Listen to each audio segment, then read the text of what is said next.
The moment Alyssa Reyes was shoved into the locker, the entire hallway seemed to freeze. Her books scattered across the tiles, her glasses knocked off her face. And yet, she didn't yell, didn't cry. She just stood up slowly, calm, like someone who'd been through worse. The students who laughed didn't know what they'd just triggered, because the quiet girl they thought was an easy target was the daughter of Commander Elias Reyes, the man who trained the city's SWAT unit and led real-life tactical raids. And Alyssa? She'd been raised with precision, discipline, and a very specific understanding of how to handle threats. It all started on a rainy Tuesday, midway through first period. Alyssa had just transferred to Coldridge High 2 weeks prior. She barely spoke unless called on, always sat near the back, hoodie up, eyes down. The type of student you could overlook, and for some, that made her the perfect target. Jake Mendez and his crew ran the school like they owned it. Athletes with egos, backed by money and connections. To them, new kids were prey, and quiet ones were trophies. Alyssa didn't respond when Jake made snide comments in class. She didn't flinch when his girlfriend, Kelsey, accidentally spilled water on her backpack. But the more she didn't react, the more they pushed. That morning, between second and third period, Alyssa passed by her locker to grab her notebook. Jake was waiting. So was Kelsey, and their whole crowd of followers. Jake leaned in, blocking her way, whispering loud enough for others to hear. "You think you're better than us?" Acting all quiet like you're too good to talk.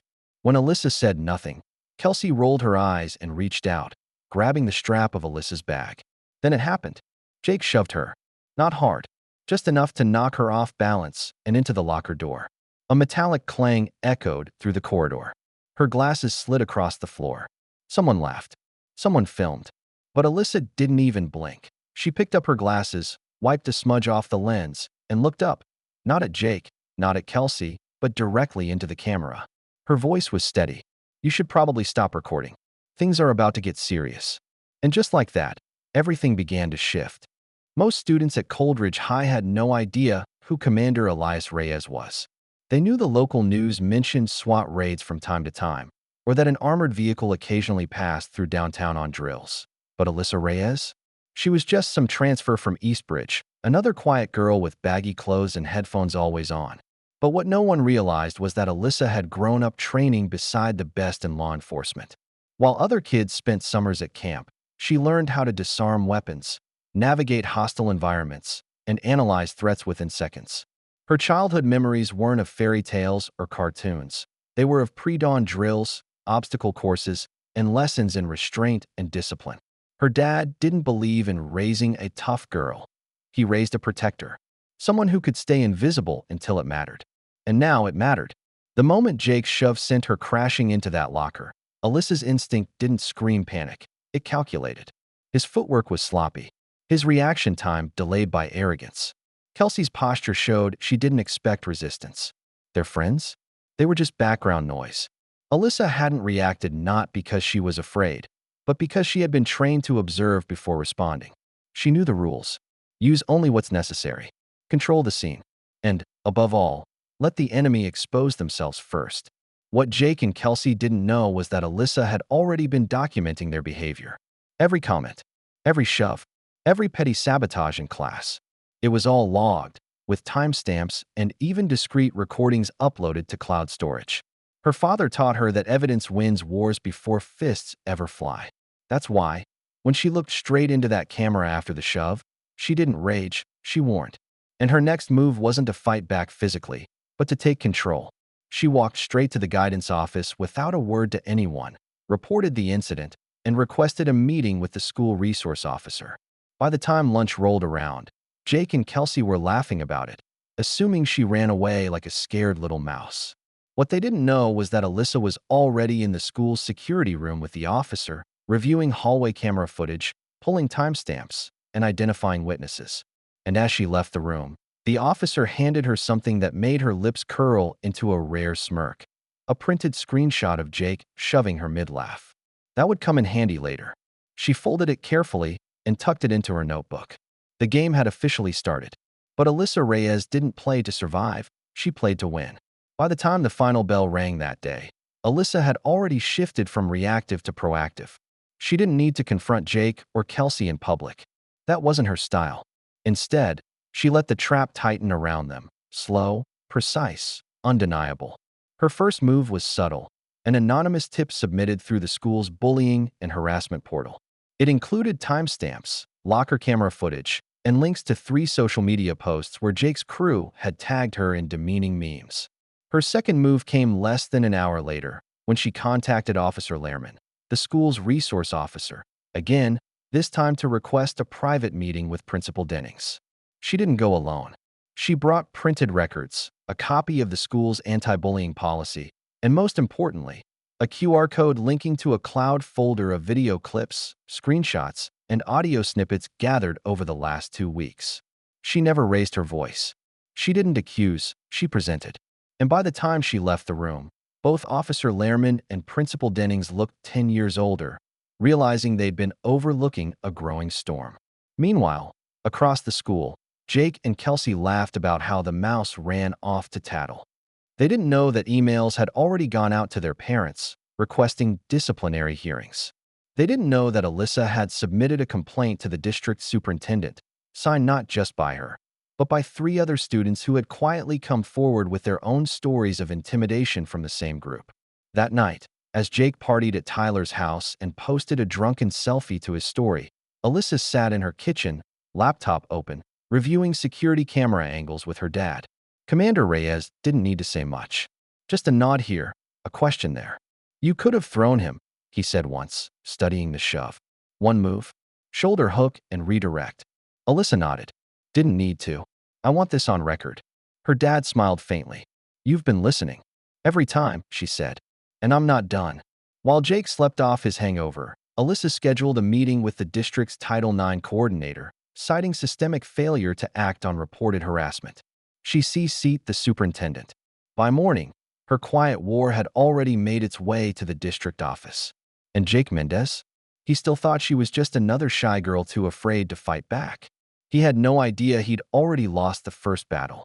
The following morning, something shifted. Not in Jake's world, yet, but in the atmosphere around him. The whispers in the hallway didn't center around his latest prank or party. They centered around her. Alyssa, the quiet girl. The one he thought was a non-factor. First period began with an unexpected announcement. "Jake Mendez, Kelsey Vance. Please report to the front office."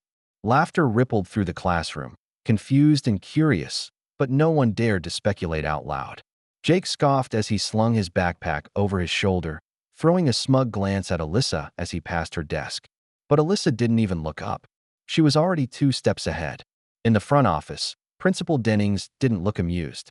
Neither did Officer Lehrman, who sat with a folder open on his lap, filled with printouts and annotated screenshots. Kelsey shifted nervously. Jake shrugged and tried his usual charm. "What's this about? Someone get their feelings hurt." "We're investigating multiple reports of harassment," Dennings said flatly. "We have video evidence, eyewitness accounts, and social media posts that appear to show repeated targeting of a fellow student." Jake laughed. "You're kidding, right?" Officer Lehrman didn't smile. "Do I look like I'm kidding?" Then the folder turned toward them.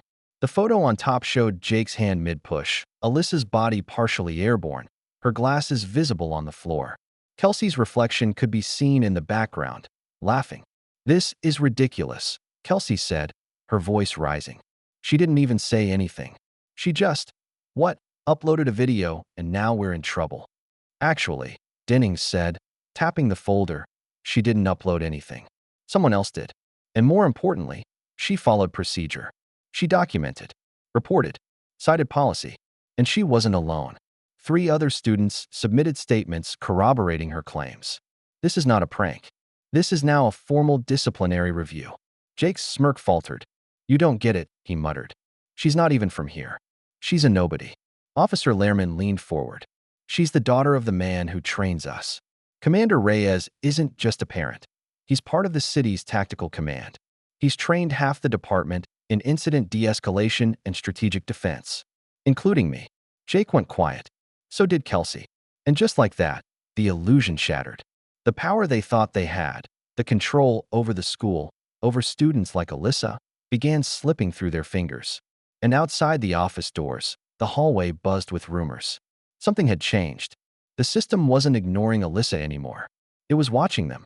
By lunch, the entire school had heard the name Commander Reyes.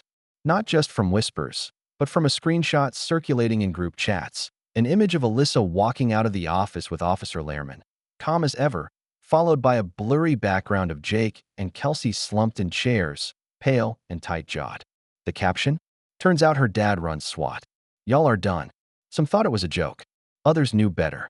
Because the name Elias Reyes carried weight, not just in law enforcement circles, but in the media.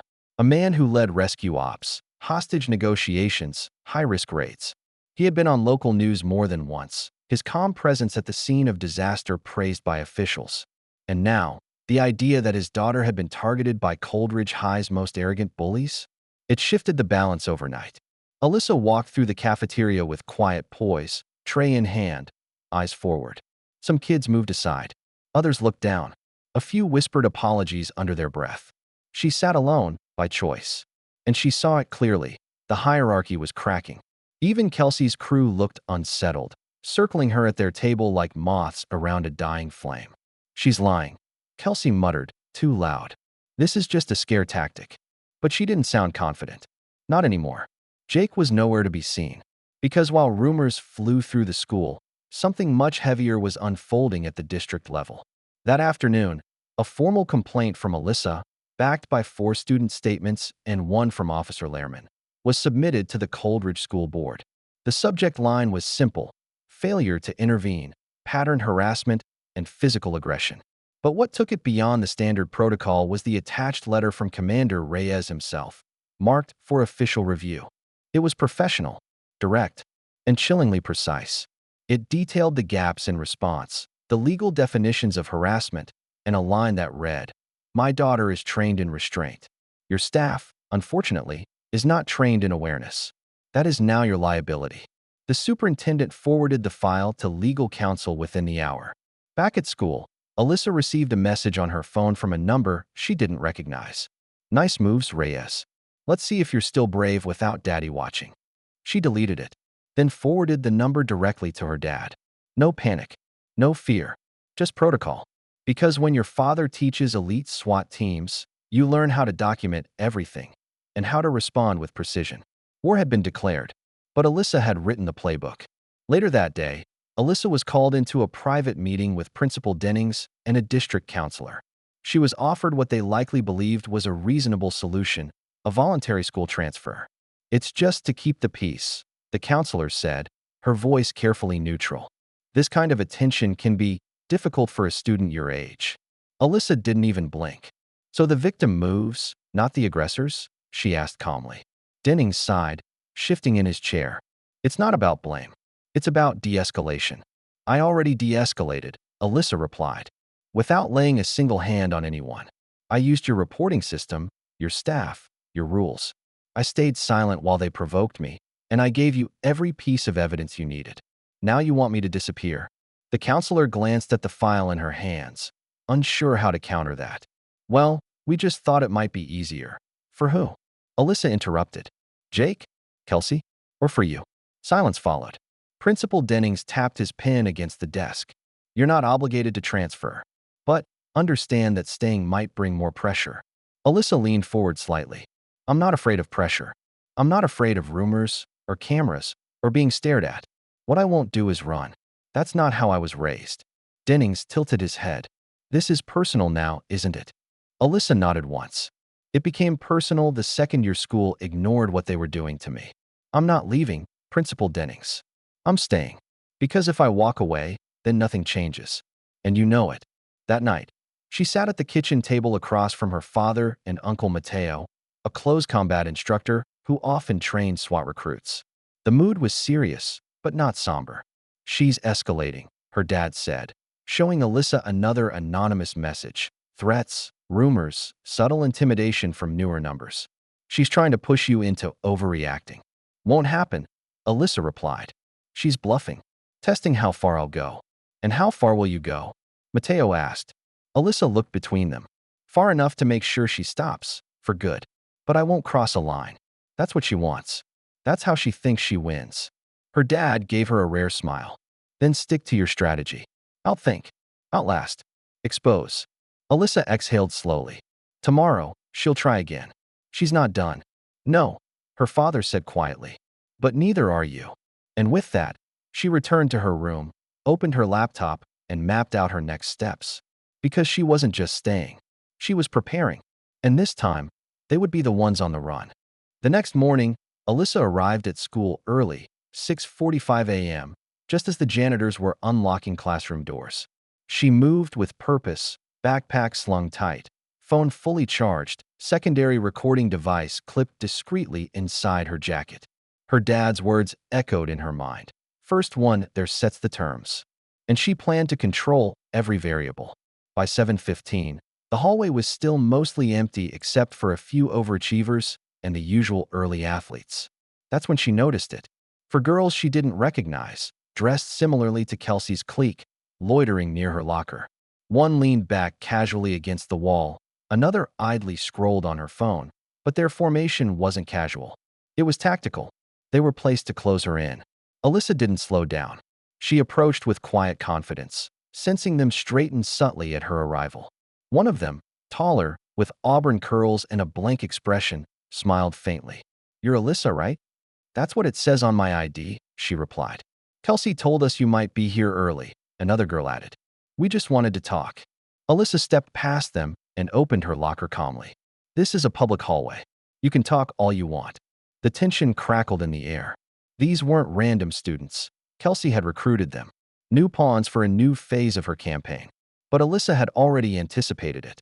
"Kelsey said you were brave," the auburn-haired girl said, voice low. "Said you don't back down." "She's not wrong," Alyssa replied, closing her locker slowly. "But she also said you're only tough with your dad watching." Alyssa paused, then looked each girl in the eye. "Is that why you're all here? To prove something to someone who already lost?" The girls shifted. One looked away. Another bit her lip. Alyssa leaned slightly closer. "Let me explain something. My father doesn't need to be watching for me to win. You think this is about being tough? No, this is about being smart. Which is why." She held up her phone, camera blinking red. "This entire conversation is already documented. And you're standing directly beneath one of the school's surveillance cameras." She pointed upward, where a red recording light blinked softly. The girls looked up. One cursed under her breath. Alyssa took a step back. "Now, unless any of you want to explain to the administration why you're surrounding a student under active investigation, I'd start walking." One by one, they broke formation. And as they walked away, Alyssa pulled out her backup phone, took a photo of the time and location, and sent it to herself. Kelsey was escalating, but Alyssa wasn't intimidated. She was collecting evidence. And war, after all, is won with intelligence, not intimidation. By that afternoon, the tension around Coldridge High had thickened to a point you could almost feel it in the air. The halls were quieter, but not in a peaceful way. It was the kind of quiet before a storm, when everyone knew something was coming. And they were right. At 3:10 p.m., just 5 minutes before the final bell, Alyssa received a text from an unlisted number. "North parking lot. Come alone, or everyone finds out what you've been hiding." There was no signature, but there didn't need to be. It reeked of Kelsey. Alyssa stood slowly, closed her notebook, and glanced toward the classroom windows.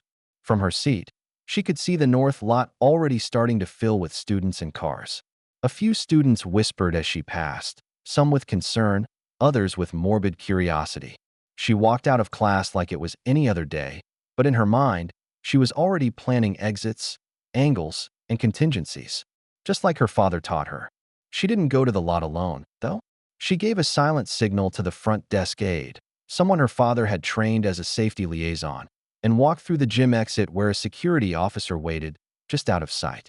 From there, she circled the school perimeter with her camera running and her posture calm. And when she rounded the corner into the north lot, it looked exactly how she'd expected. Kelsey, flanked by at least 7 others, some from the volleyball team, others unknown. Some had their phones out. Alyssa kept walking, stopping just beyond their semicircle. "So this is how you fight now?" she asked quietly. "With threats and backup dancers?" "You think you're clever," Kelsey said, stepping forward. "With your files and your daddy's badge. But all you are is a snitch hiding behind rules." Alyssa tilted her head. "No, I am the rules now." Laughter rippled behind Kelsey, but even her friends seemed unsure. Alyssa held up her phone. You just lured a student into a secluded area under false pretenses. That's coercion. And you're on school property, again, while under investigation. Which means her voice dropped to a whisper. I've already won. Kelsey's eyes widened as Alyssa stepped aside and waved. From behind the gym wall, Officer Lehrman and two district officials stepped into view. One had a clipboard. The other held a recording device. We heard everything, Lehrman said. And we saw enough. Kelsey spun around, stammering. No, this wasn't. She lured me, but it was too late. Phones were already capturing it. Students at nearby cars had filmed the whole thing. And the silence that had blanketed the school finally shattered as murmurs erupted all around. Alyssa didn't smile. She didn't flinch. She simply turned around and walked away. The battle wasn't just over. It had become public, and Kelsey's mask had finally cracked. The fallout was immediate. By the next morning, a video titled "Queen Bee Caught Threatening SWAT Kid, Instant Justice" was already trending on student group chats, Reddit threads, and even a few local TikToks. The clip showed Kelsey pacing in the parking lot, yelling, while Alyssa remained calm, unmoving. Then the reveal of Officer Lehrman stepping into frame like the final act of a stage drama. Students whispered in the halls not out of fear, but awe. She didn't even touch her. It was like a trap. Her dad trained the guy who arrested Kelsey. Kelsey and the 7 others involved were suspended pending investigation, but for many, the real punishment came in the form of reputation collapse. Group chats that once idolized Kelsey now mocked her. Friends stopped replying to her messages. The volleyball coach quietly benched 2 players. And her parents, especially her father, a well-known real estate developer, were reportedly furious about the bad press. Meanwhile, Alyssa walked through the school with quiet control. She didn't gloat. She didn't engage. She just kept moving forward, as if none of this had ever been about revenge. And that's what made her terrifying. People began to realize Alyssa didn't fight like a typical student. She didn't shout or post vague threats or chase popularity points. She planned. She watched. And she dismantled her enemies from the inside out, without breaking a single rule. Principal Dennings, now under pressure from district leadership, scheduled a school-wide assembly on bullying, harassment, and accountability. Alyssa was asked if she wanted to say a few words. She declined. The evidence speaks for itself, she said simply. That day, as she exited the building, she found a small envelope taped to her locker. Inside was a handwritten note. Thank you. You showed us we don't have to stay quiet. It wasn't signed, but Alyssa recognized the handwriting from one of the freshman girls who had once flinched when Kelsey walked by. She folded the note, tucked it into her backpack, and let herself smile, just a little. That night at dinner, her dad reviewed the footage and school board emails over grilled chicken and rice. You handled this with surgical precision, he said, voice proud but composed. You didn't just protect yourself. You changed the environment. Alyssa nodded. But it's not over. There'll be copycats. Others who try. Her father smiled faintly. Then they'll learn the same thing Kelsey did. We don't start fights, Alyssa. We finish them. With truth, discipline, and a level head. She looked across the table at him. And if that doesn't work, then, he said calmly, we show them exactly who raised you. The fog was thick the next morning, softening the edges of Coldridge High like the calm after a storm. Alyssa arrived early, as always, hood up, eyes sharp, footsteps steady. But something had changed. The way students parted when she walked by wasn't out of fear, it was respect, recognition. Even the teachers, once distracted or dismissive, now watched her with a different kind of attentiveness. Mr. Holbrook, her civics teacher, nodded subtly when she entered his classroom. No words, just acknowledgement. The classroom dynamic had shifted too. Where Kelsey's group once laughed loudly from the back row, those seats now sat empty. In their place, a calm, watchful silence. But more than that, something deeper had changed in the ecosystem of the school, an invisible shift in power. The quiet kids, the loners, the art room dwellers and library regulars, they'd seen it happen. One of their own didn't just survive the system. She turned it inside out. Alyssa didn't relish the attention. She didn't seek applause. She barely spoke unless it mattered. But students began to mirror her posture. Speak a little straighter. Walk a little taller. A new girl who arrived that day walked nervously into the cafeteria, shoulders hunched, and several students who had never spoken to her before waved her over. No one laughed. No one sneered. Not anymore. At lunch, Alyssa sat alone in the corner by the window, as usual. But this time, 3 students approached quietly and asked if they could join. She looked up. They weren't trying to be cool. They just didn't want to sit alone anymore. Sure, she said softly, scooting over. Outside, her phone buzzed. A message from Phoenix, one of the girls who used to shadow Kelsey, now clearly choosing a different path. Library club's planning an anti-bullying mural. We want you on it. Alyssa didn't reply immediately.